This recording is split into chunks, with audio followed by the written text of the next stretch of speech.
An ally now means somebody that is an ally with the Donald Trump family. Totally. And totally Trump correct. It is Trump first, not America first. And you're absolutely right. Yeah. It's a personal ally of the Trump family in some corrupt scheme they're engaged in. Right.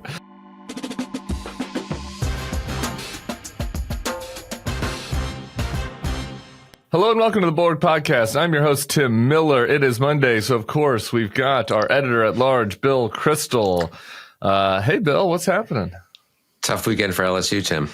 We're not talking about it. We could talk 20, 30 minutes about it if you want. Give you your analysis, the coaching situation. Let's move on to the tariffs in Canada. That, yeah. Things are going much better with our trade policy than in Baton Rouge. So let's just go straight into that. The president has decided to put an additional 10% tax on American consumers buying maple syrup and such from the Canadians because he was very unhappy about an ad. You wrote about that this morning, harkened back to, the good old days where we could tease Canada lovingly, as you would do in the Weekly Standard from time to time. What do you make of this, if anything?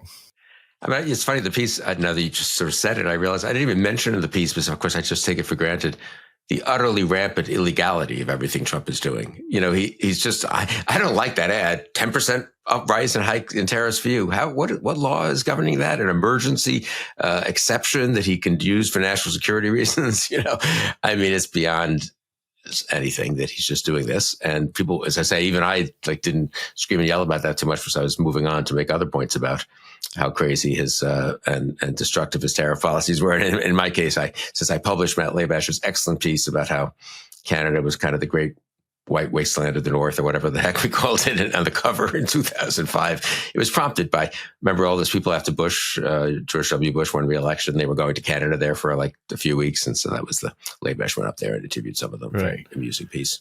Anyway. In addition to not the illegality, just the craziness of the Hill. I was thinking about an interview I've got coming up later this week, and I was kind of mentally prepping for it. And I was like, part of the reason I can't have Republicans on a show to talk about the tariff issue, because none of them are for it.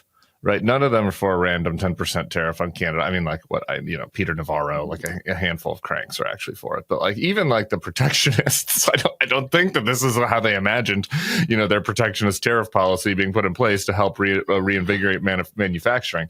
And everyone else is against it. Everyone that's on TV talking about Trump on Fox or, et cetera, is against it. No, but none of them say or do anything, even though this is ostensibly John Thune and Mike Johnson's job to govern this, and there's zero. Especially on tariffs, so that's literally in the Constitution. I mean, the idea, yes, it's funny, I had the same or analogous experience this week, some conference, a lot of learned political science, con law types talking about what went wrong, why aren't checks and balances working? And at the end of the day, the system does not work if Congress does not exercise any authority or take any responsibility for anything. I mean, it doesn't check the president in particular. Of course, Congress isn't working is kind of a euphemism or a mask for saying the Republican Party is is preventing Congress from doing its job, as the Democrats would presumably, or say they would fix a lot of these, check the president on a lot of these things or try to. It is the degree to which we've just slid in 9 months. The first term had its problems in this respect, but really people in Congress still vaguely thought they should push back on things, right? I mean, that's my vague memory at least, and did sometimes somewhat successfully, including some Republicans. It's really, the capitulation is complete and Trump is just a little dictator. Now, is this the most important thing in the world, 10% additional tariffs on Canada? No, but it's not nothing, and it's the predicate for anything else he wants to do anywhere. And Argentina's doing great, and Canada's... Okay, let's get to that, because here we go. Look, I should say that the Treasury Secretary was out this weekend doing the rounds on all the Sunday shows.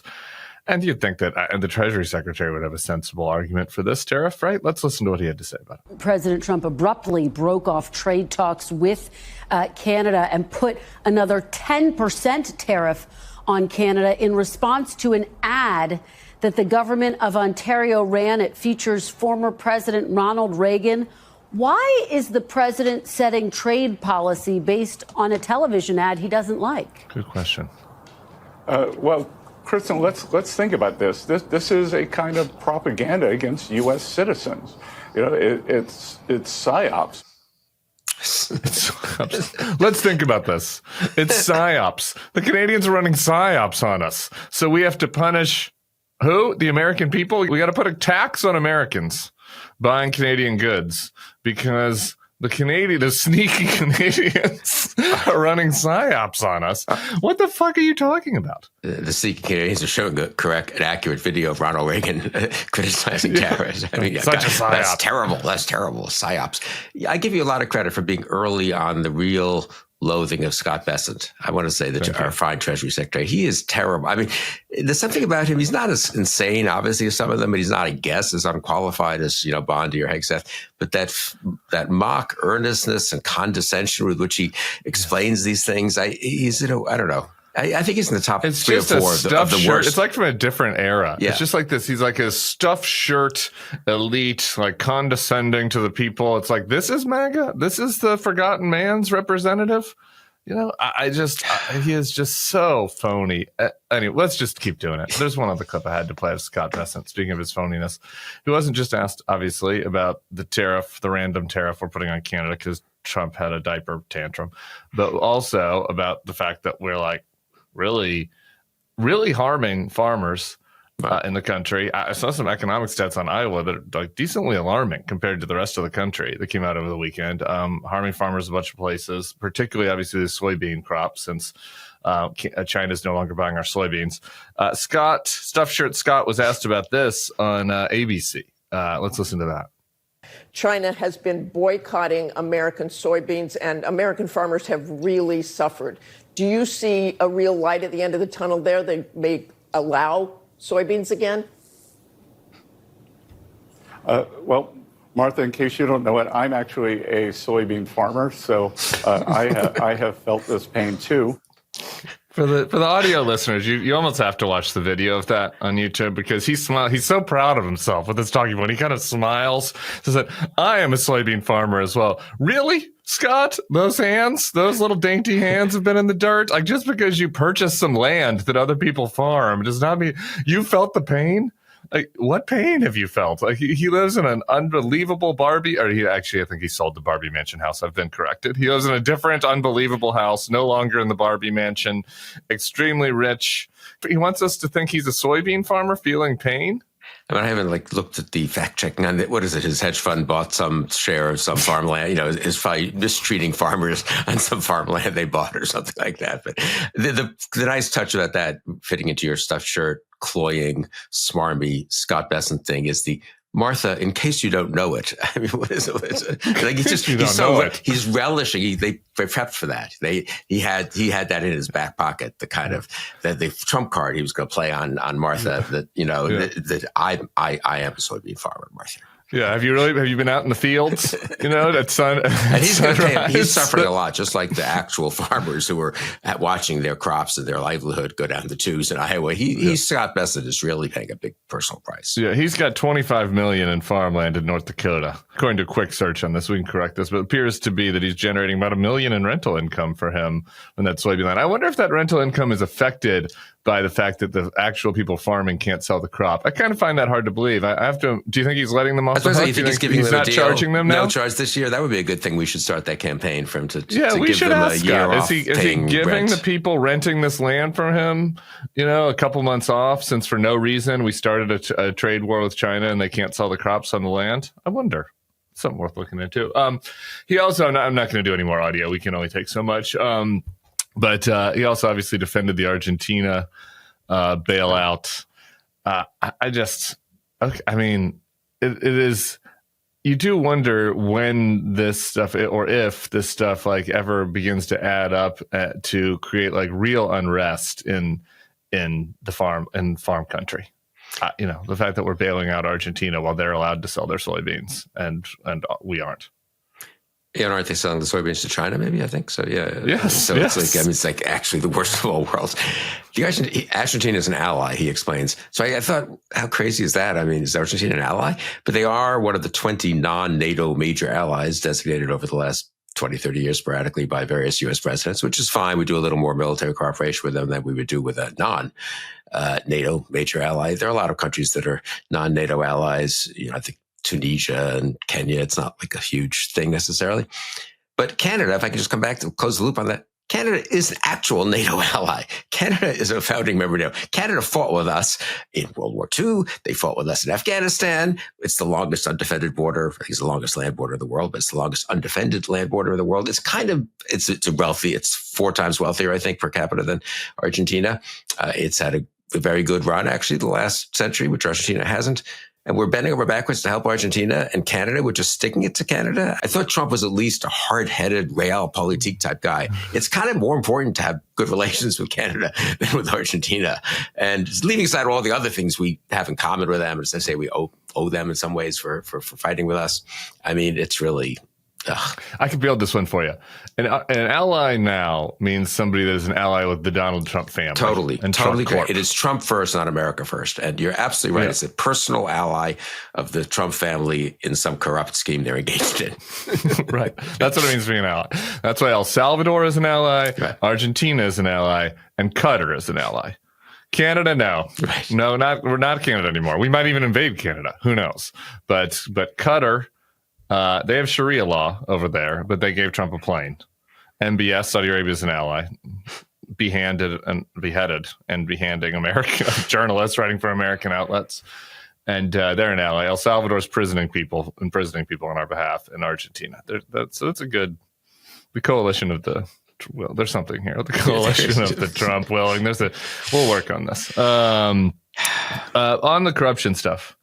You guys wrote about this in Morning Shots, Andrew did, but I think it's worth mentioning. There are 2 items. One is on this drone company. The Pentagon awarded a significant contract to Unusual Machines, a company that retains Donald Trump Jr. as an advisor. I'm sure based on his expertise in drone warfare.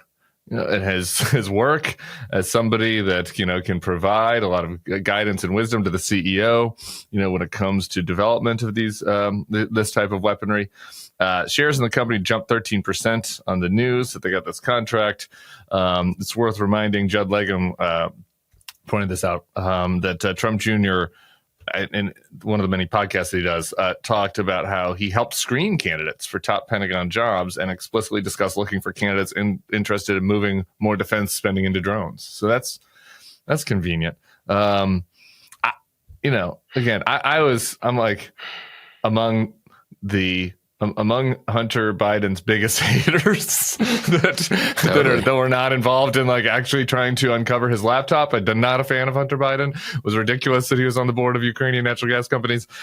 But this is just totally on another level from anything that was happening that was complained about endlessly on Fox. Yeah, and actually what's really kind of chilling about this is so he's got the Pentagon is now wired enough to be giving contracts to this firm.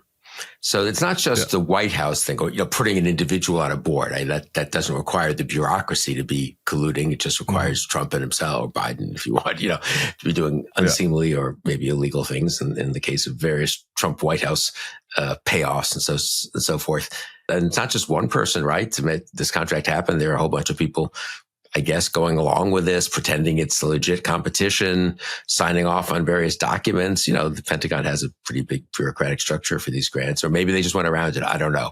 But again, it sort of gets to the question of how much can Trump ruin the U.S. government in 4 years, as opposed to simply personally kind of grifting from it, right? We have plenty of that's happened before in a way, right? And certainly at the municipal level, right? People make money off things, get payoffs for deals. But I mean, how much you can get the whole government operating this way, or at least good chunks of it. And that's bad. I really, that kind of. Yeah. And it also goes to the favorite JVL topic about even in our best case scenario where a Democrat gets in 2029, you're going to have to weed out these corrupt actors throughout the entire government. Yeah. Which is a very different challenge than what happened in 2021. Anyway, on the corruption side, our colleague JVL is really fired up about the White House ballroom. Wants to raise it from the ground if the Democrats ever get back in charge, and I appreciate his vim and vigor on that front. I've had less passion there. The donors, the corrupt side of it, though, I do feel like needs an even greater microscope, because it's truly insane what they're doing. They are privately funding this the Donald J. Trump ballroom. And the people that are funding it, Egger pointed out in the newsletter this morning, many of them are these companies trying to get back in his good graces because they had stopped donating to Republicans after January 6th. So all these companies took a principled stand after January 6th, are just like Bill Cassidy and Mitch McConnell. Corporate America is no different than Bill Cassidy and Mitch McConnell. I will be principled for a week, and then things have changed, and now I'm going to give you $1 million to your big dance hall. And so that's one element of it. But the other element that I think is worth just really being explicit about is these are the most entrenched interests in Washington. Like, this is the traditional swamp, right? There is this MAGA swamp that we're talking about, right? Where it's like Trump and all these kind of weird characters from the Star Wars bar that are like, getting favors and stuff. That's happening. But also the traditional swamp has just totally co-opted him. And it's all the big defense contractors, tech companies are all now giving him money. And there's the White House isn't even pretending to do the, we're going after the corrupt moneyed interests element anymore. Like, that part of the MAGA populism is just gone, and they're happy to be co-opted. And I think there's some interesting, and obviously the policy, the potential actual corruption there is interesting, but also politically, potentially a vulnerability for him, I think. And vulnerability, but also a strength, because obviously if it were just the MAGA swamp and corporate America were uncomfortable with it or even rebelling against it or saying, we got to stop this, it's too crazy, that would be better politically than corporate America and oligarchic America and billionaire America saying, okay, we've all figured out how to kind of co-opt it ourselves or go along with it. I mean, then it's unclear who's co-opting whom, I guess you could say here, right? I think it's mutual back-scratching. But these are powerful people. If the U.S. government and the most powerful corporations in America are engaged in mutual back-scratching with no oversight, no checks within the executive branch, no congressional checks, not much in the way of judicial checks, because that part's pretty hard, I guess.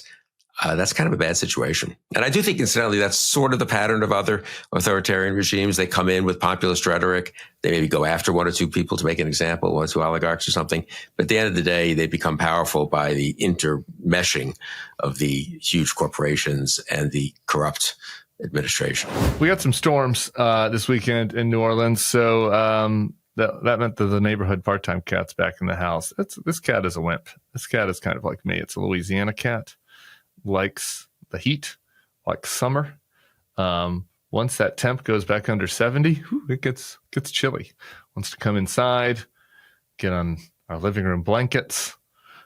And I just have to deal with that now as part of the negotiation I made with my child. And I was out and about, and I got a photo from my husband, a picture of the cat eating its Smalls cat food in my living room once again. So that seems to be a trend that is coming. And I'm just happy that if the cat's going to come, it's getting food it can enjoy. This podcast is sponsored by Smalls. For a limited time, get 60% off your first order plus free shipping when you head to smalls.com/thebulwark.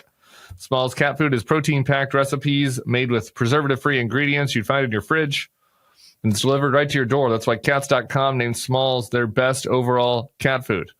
Starting with Smalls is easy. Just share info about your cat's diet, health, and food preferences. Then Smalls puts together a personalized sampler for your cat. Isn't that fancy? No more picking between random brands at the store. Smalls has the right food to satisfy any cat's cravings. Smalls was started back in 2017 by a couple of guys home cooking cat food in small batches for their friends. A few short years later, they've served millions of meals to cats across the U.S. And now you can add other cat favorites like amazing treats and snacks to your Smalls order.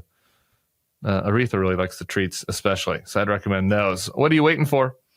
Give your cat the food they deserve for a limited time. Because you are a Bulwark listener, get 60% off your first order plus free shipping when you head to smalls.com/thebulwark. One last time, that's 60% off your first order plus free shipping when you head to smalls.com/thebulwark. And I hear what you're saying on the mutual back scratching versus somebody getting co-opted by the other, because that's true, right? They're both co-opting each other in a sense. But I mean, just looking at the one direction, though, I think is important, just in the sense of, like, if you are one of the big government contractors or one of the big tech companies, right? It's not hard to imagine a different type of Trump administration that goes directly at you because they started that. Doge, like initially Doge, that was what Elon was going to do, right? Like we're getting ripped off by these military contractors. You're going to go in and go after them. The big tech companies are all woke and are censoring Republicans, and we're going to use we're going to use the tools that they've used to go after media companies and law firms, to go after the tech companies. And that isn't happening, right? Like this administration's not going to go after any of them anymore. And they've totally managed to buy off Trump just by like buttering him up and now getting him this fancy theater. But also by, like in the media case, don't you think, by actually changing their media properties coverage and now buying more. It sounds like with CNN, I haven't really followed that in detail, but I don't fully understand it. Paramount and CNN and all this, buying more so they can have more pro-Trump or at least Trump acquiescent coverage. So it's in that respect, it's scarier in that way, I think. Yeah. Just because we've seen the change of behavior. I guess that's definitely true on the media side. Probably not from the big military contractors. Right. I mean, I guess maybe they probably changed their hiring a little bit. Like you got to be worried if you're a woman or a person of color that is, being hired for a contract. But besides that, not really changing that much, and now getting a White House that is just, completely aligned with your interests. Yeah. Right. Noteworthy. We'll be trying to speak to some of the populist MAGA righties about that. See if any of them are upset. I mean, is this going to strengthen and shouldn't it strengthen really the liberal the populist side of the opposition and of liberalism? No doubt. And to that point, I guess we should say, I was going to get to it later, but I was pretty struck last night. There's a big rally in New York for Mamdani. That mayor's race is up here 8 days. A lot of energy. Again, it's New York. A lot of people in New York. You can fill a rally, but it's for a mayor's race. I don't really recall Eric Adams or Bill de Blasio like filling stadiums really, or Mike Bloomberg. So noteworthy in that sense. Noteworthy also in the speakers, you had Bernie, AOC. Kathy Hochul did speak, and the crowd started like shouting her down, tax the rich. So, okay. But you can kind of see how a merger of the populist and more traditional left might emerge that way. And and look, I don't like, regardless of what the actual views are, like where the Democratic Party ends up on like more traditional ideological lines as far as views on taxing and spending and views on social issues, like the idea that there will be kind of an anti-establishment, we need to go after the existing power structures and rip them apart, root and branch. Like that element of the left, I think, is certainly empowered by what we're seeing. But someone like me would prefer if that became a sort of, I don't know how to put it, free market populism where we go after these corrupt big businesses in order to have real competition and Somebody should try that, though. Someone should try that. It's hard to think about who would hold the mantle of this. David Serrata, fellow Denver Nuggets fan, a lefty Bernie staffer who, like, I think he won't even be mad at me for saying can get pretty off the chain on the internet sometimes. All right, so David is maybe one of those that'd probably do better off of Twitter than on. But he wrote for us a thing about how like there needs to be kind of a Democrat McCain. Yeah, where if you go back to that McCain. What would it have been 2000 race, primarying Bush, right. Which obviously a lot about, where he really was kind of foregrounding more of like these reform type issues, like, campaign finance, cleaning stuff up. I mean, that could work and it certainly would be better than some of the more, how shall we say, vanilla type of Democratic campaigns that we've seen, trying to do like we need to actually clean up the system, like a populist left thing that goes after some of the billionaires, some of the corrupt big corporations, goes after the Trump corruption, right? And have that be an alternative to the more DSA socialist left type populism. And maybe that would not work. Who the hell knows? But like that would certainly be worth a try. And there's not really anybody carrying that mantle. And Murphy is trying to do it a little bit, but Murphy's also sort of flirting with the Bernie wing a little bit. So there's not anybody that's like really staking that out at this point. I do think that there's an opportunity for someone to at least give that a try. Yeah, I agree. And the centrists are so, defending the establishment, sometimes correctly against really irresponsible assaults, but that they are going to be timid about doing this. And then the moment someone says you sound one bit like AOC or Bernie, they'll all freak out and go back into centrist, crouch. So that's a bit of a problem. And then the left has, created some problems itself with some of their stuff. So that would be interesting. Yeah, we need a McCain Democrat, right? I mean, I think if you want to think of it this way, maybe there's Romney, this is kind of a stupid way of putting it, maybe an analogy, but there's Romney Democrats, totally down the middle, honest, decent, centrist, whatever. Norms. Then there are what do we call them? Santorum Democrat, true believer, populist radicals. Yeah. McCain is kind of neither Romney nor Santorum. I don't know if that's for Republicans. Those of us who remember Republican races, this is maybe a and I don't mean McCain Democrat necessarily, just if we're going to play this out for people who are listening who are maybe not following the nuances of this, I don't really even mean it in the sense of like a hawkish. I'm not talking about McCain's hawk policy. Talking about his branding as kind of like a reforming maverick type person who could like emerge, because McCain was basically policy-wise, like in the establishment of the Republican Party, and he went against the Bush tax cuts, so he was a little bit, of a maverick in that sense. So, like somebody that would be in the just sort of main body of the Democratic Party, but who prioritizes like these sorts of reforms and kind of more populist type issues of kind of going after the big special interests, right? Which is what McCain did, like on the right. Anyway, might be something interesting there. While we're talking about what's happening, these cell types, we have a shutdown. Potentially, an end to this is kind of almost emerging, but in a very hazy way. And I've been saying for a while that it's like hard to see how anybody's incentivized to stop at this point. Like both sides are being served by this in various ways.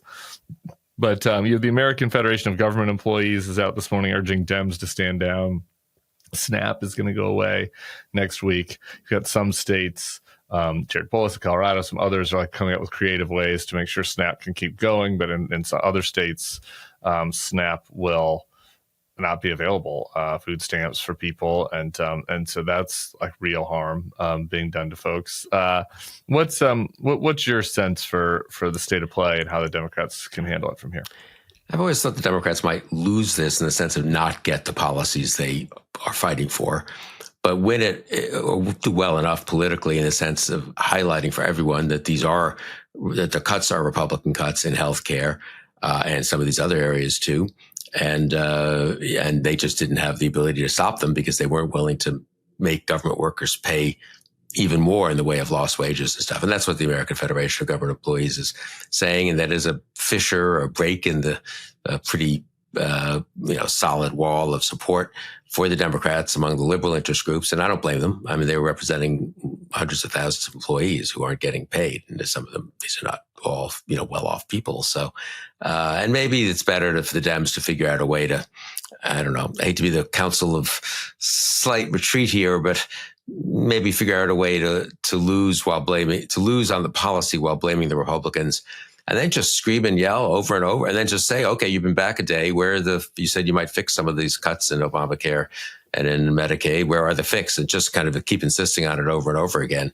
But maybe you have to yield on keeping the government open. I don't know. This was the thing from the start, was my issue with the shutdown strategy was always just like, what is your end game if you're the Democrats? Like, there isn't one, really. Like, they never had one.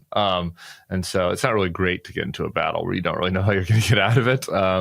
That said, I think it's been effective so far. Don't you think if they give in tomorrow, and I mean, it'll be annoying for 48 hours, just Michael Johnson and Trump and everyone will take their victory laps.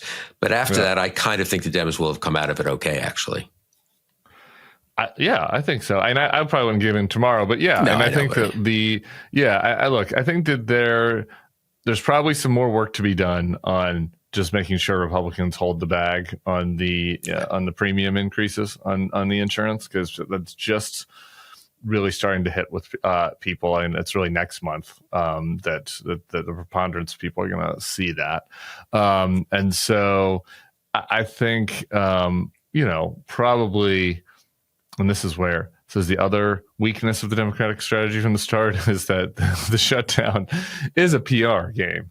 And so I'm trying to think about, like, who is the point people I'm carrying this? Hakeem and Chuck, not ideal point people for carrying this from a PR standpoint, but figuring out a way to raise the salience on this and put pressure on the Republicans. As you said, they said that there can be a vote on this. Okay, is there going to be a vote on this? How are we going to do it? When is it going to happen? Is the House going to pass it? So putting the pressure on them on that front, maybe even doing a quote unquote deal where it's like, okay, we're going to have a vote on this. Let's make that. Let's see them do it. Can the House pass that? I don't know if they can. Maybe they can. Will Mike Johnson really bring it up? As far as extending the Obamacare subsidies, I find that kind of hard to imagine. Maybe he would. So I think that there are some things that they'd have to do to execute an end game here. But yeah, the pressure from people that are being materially harmed by this will increase, and you can't totally ignore that if you're the Democrats, based on the types of constituencies that you have. I don't think.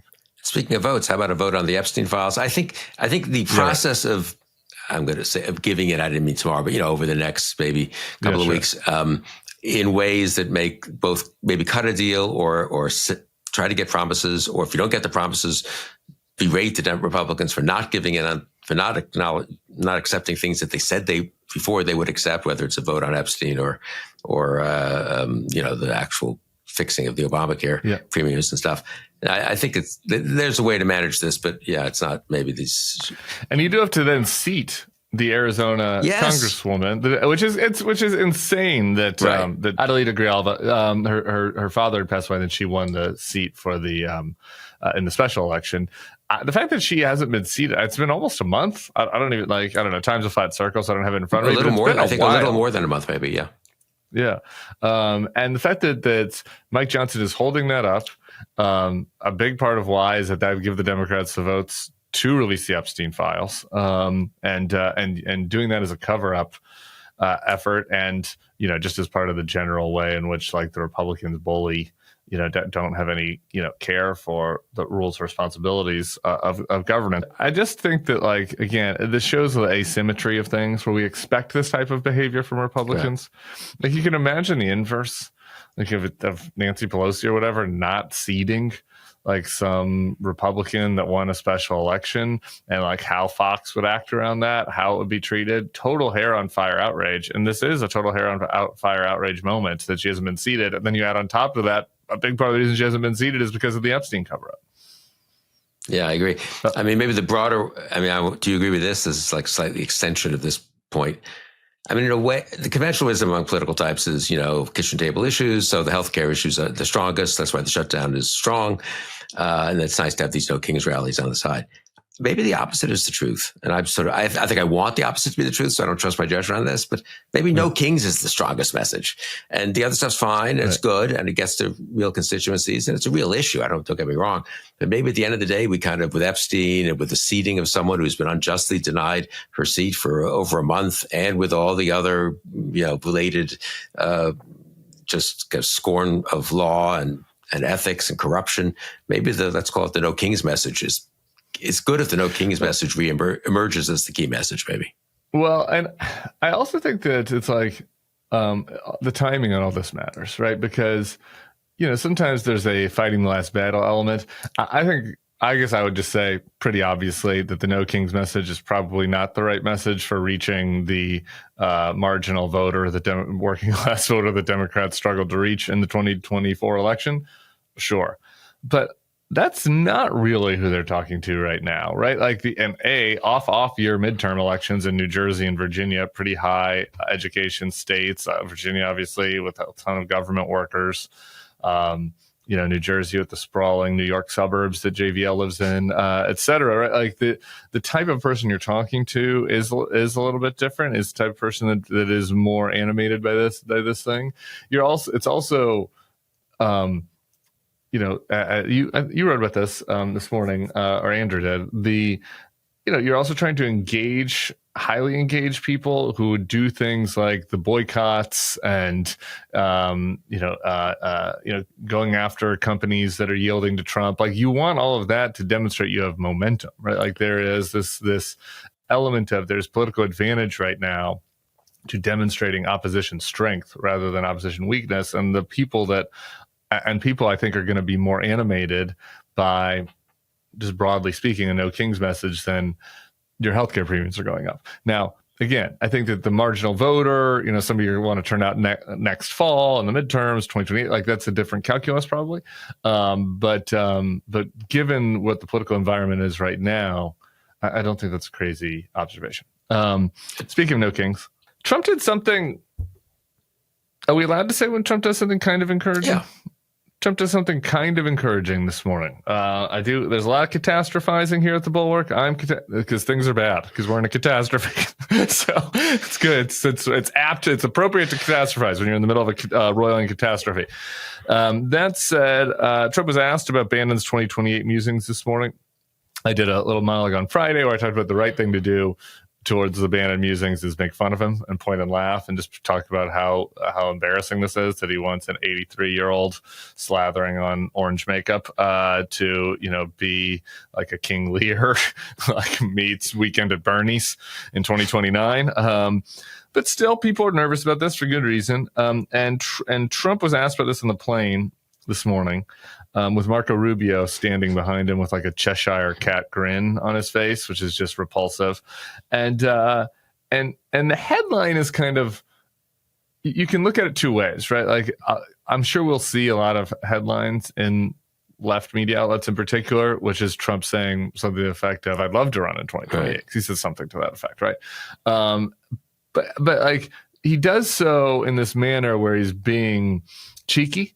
And when he's asked specifically about the one constitutional area that's like the grayest as far as him being able to run again, which would be him running as a VP and somebody else running as president, and then that person resigning or, just being, kind of a, acting president, or Trump has all the power.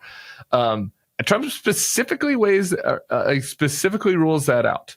And he says, it's too cute. I don't think the people would like it. Could he change his mind in the future? Sure. Are there other fucking things that he could do? Sure. Are there millions of things to be worried about with regards to Trump trying to hold on to power illegally? Absolutely. But I thought that was noteworthy that he specifically ruled it out. Well, he rules out that VP gimmick because he says correctly, I think it's too much of a gimmick. I guess I'm slightly more with the lefty media outlets and the catastrophizing than you. But, I'm kind of to your left these days. And what can I say? Yeah, you are. I kind of think like he's signaling that I just think he could well do it. I mean, who knows what his health will be and stuff like that. Bannon's saying over and over that he's going to do it. Bannon's pretty plugged in, I think. So I don't know. I think they're laying the groundwork for the option of him doing it, A, and B, very much laying the groundwork for it not to be simply a clean handoff to Vance and or Rubio. I was thinking about with the corruption we were talking about, the grift. It's risky for him to let anyone but the family almost take over. This is why the authoritarians don't give up power, why they do dodder on till they're 93 years old or whatever. They are nervous deep down that whoever takes over might have once been with them, but maybe he or she will get to decide I can get good press by kind of, getting rid of some of denouncing the corruption of my predecessors. That's another thing that happens in authoritarian transitions, right? So I wonder, I took it a little bit more as him signaling that he would really, as he said, I would like to do it, and that he might do it. I'm not sure how different we really are, but I'm slightly. That's sad. I'm slightly on the catastrophe. Yeah, no, that's okay. I was just trying to look for a little ray of light occasionally. Yeah, his answers. You can do that on Tuesday. Yeah, you can do tough that out there. You can do that on Tuesday through Friday, but that's really not acceptable. I don't think that's so. Not acceptable I know on the Monday. That's not acceptable on the Monday. On the Monday podcast, really. I know who's on tomorrow, so I'm not expecting much optimism. Okay. I think you're the most compelling counter argument is the fact that he has acted brazenly illegally in a lot of these corrupt ways, and why leave power? Why give up power when, if you assume that whoever replaces you will target you? And while Donald Trump might have broad immunity, Donald Trump Jr. doesn't. Eric Trump doesn't. And it seems to me like they're involved in some illegal schemes, some illegal scrub schemes.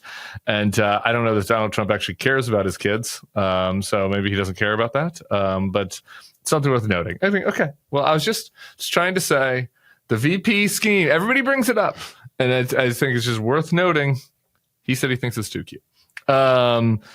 I had one other Trump item, but I kind of wanted to end with a laugh. Okay. But it's too late. It's too late. We're here now. I'm going to do it. We're on Trump on the plane.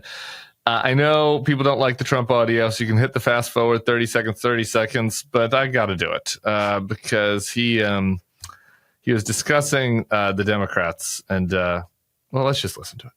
They have Jasmine Crockett, a low IQ person. They have AOC's low IQ. You give her an IQ test, have her pass like the exams that I decided to take when I was at Walter Reed. Those are very hard, they're really aptitude tests, I guess, in a certain way, but they're cognitive tests. Let AOC go against Trump. Let Jasmine go against Trump. I don't think Jasmine, the first couple of questions are easy. A tiger, an elephant, a giraffe, you know. When you get up to about 5 or 6, and then when you get up to 10 and 20 and 25, they couldn't come close to answering any of those questions.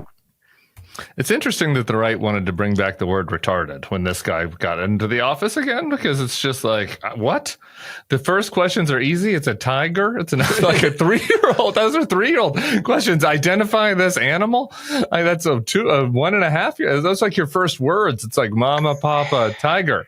Like what are you talking about?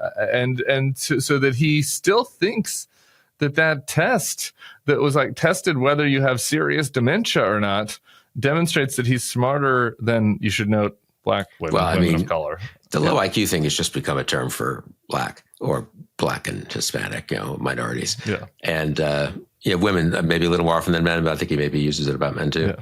The racism, can I just say at this point, not to get now that I'm going, becoming just a left-wing lunatic. I mean, the racism and misogyny in Trump world is increasingly just, the mask is off. Don't you find this when you look around at some of the, I mean, it used to be the really fringe types who would just say it. Now it was the sort of fringy MAGA types, but they would still sort of hint. Now it's just, at least online, it's not quite with most elected officials yet, but it's pretty astounding. And Trump, of course, is not hiding anything. AOC is an intelligent woman. I mean, I think there's very little doubt about that. And I say this as someone who would, prefer that she not be the presidential nominee in 2028 of the Democratic Party. So, I mean, it's just ridiculous.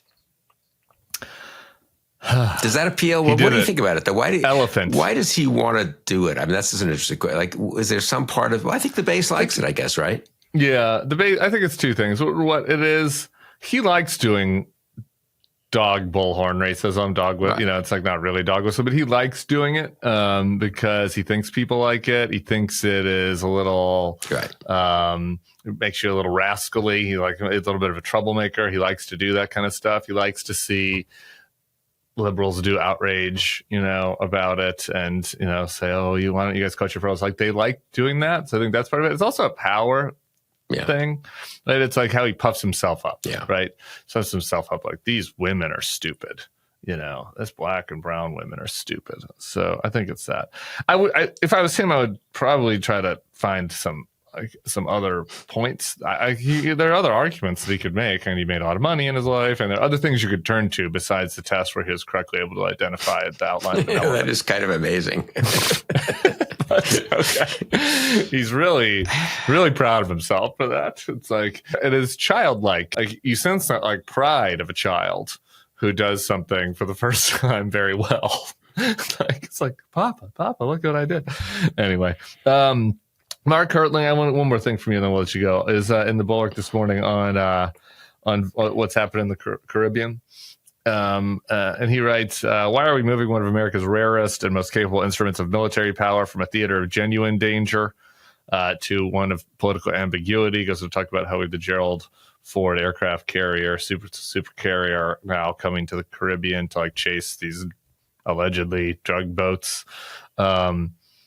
It's pretty striking, and it all comes in around these other moves to make it seem like they're pretty serious potentially about some sort of effort in Venezuela. In addition to the fact that Trump last week, I guess it was, just talked when he was asked by Phil Wegman at a press conference about this, and he's just like, I just want to kill them. We're just going to kill them. How about that? If they were trying to bring drugs, we're going to kill them. I mean, I think Mark Hertling's piece is very good. It really shows how kind of crazy, if you're a serious military leader, as he is, and how this just seems ridiculous posturing. And he explains why that's the case and why it's not what you need to have in that area. And it is taking real assets away from great power competition areas or Middle East type areas where you might want to have, a giant aircraft carrier that can, of which 80 sorties, I believe it is, can be flown at kind of quickly and at one time against Iran or whatever.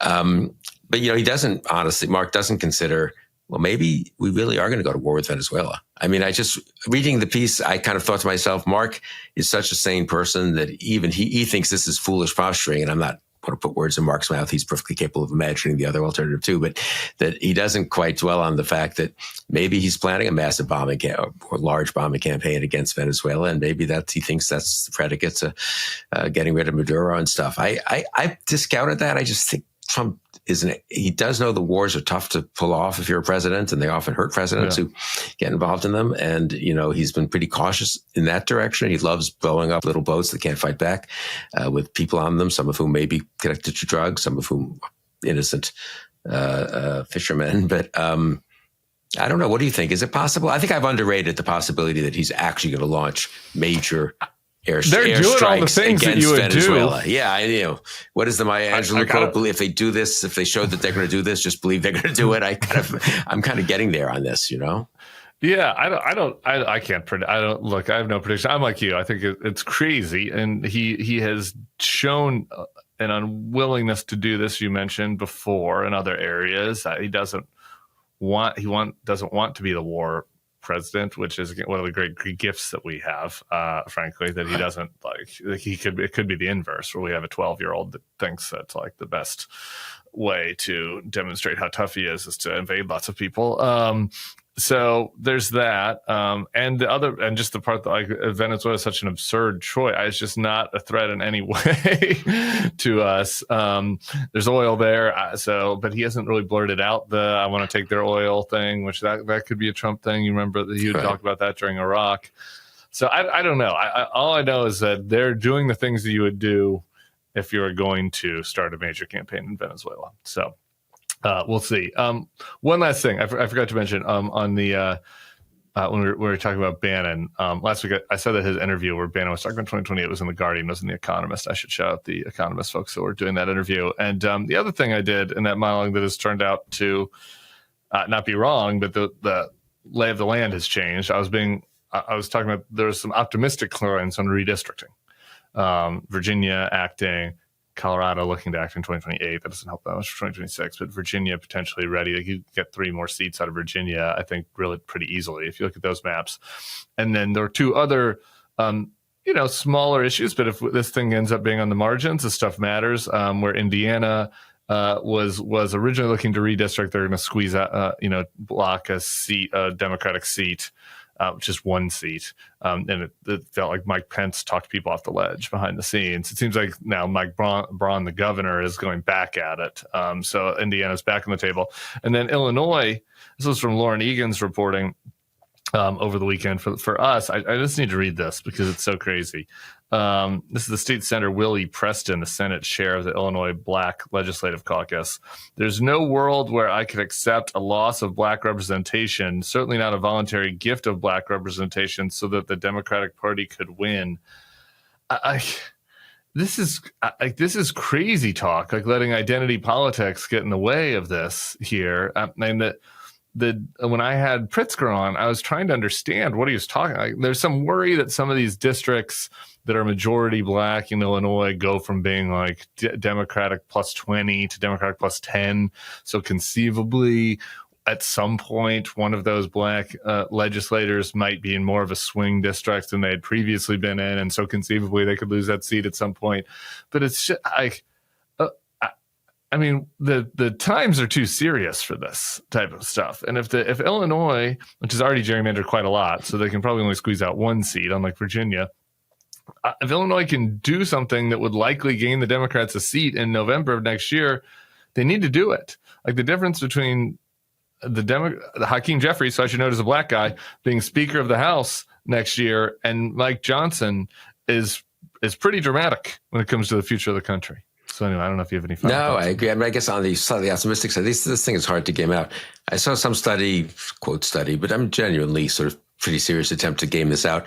If Dems could win the generic by 8, then all these Republican redistricting issues become, what do they call it? Dummy manders. Yeah. Instead of wasting votes in an R+20 seat, you created a lot of R+8 seats. And if the whole country goes D+8, you suddenly created a lot of Democratic narrow victories. 8 is a lot, though. It is a lot, yeah. 8's a big midterm wave. 8's 2018, I think, was 8. Yeah, look at that. Bill Kristol. Nailed it. Got to air that sentence. That would be great. 18 was 8. We're going to air that. 2018 was 8. I don't know. I'm not feeling 2018 quite yet. But we'll see. We'll see how things look next year. I think people are pretty surprised by Trump last time, and so I think we're in a little bit of a different moment. But okay, good. So a little mix for us. Bill Kristol negative about Trump running as a third term and becoming a dictator. Optimistic about how the gerrymandering might backfire on the Republicans in the midterms. That's what we like here. Okay, we don't, you can't be predictable. You got to just, tell people where you're at, and on some things optimistic, on the end of American democracy, kind of negative. Bill Kristol, appreciate you very much. Thank you, Tim. Everybody else will be back here tomorrow for another edition of the podcast. See y'all then. Peace.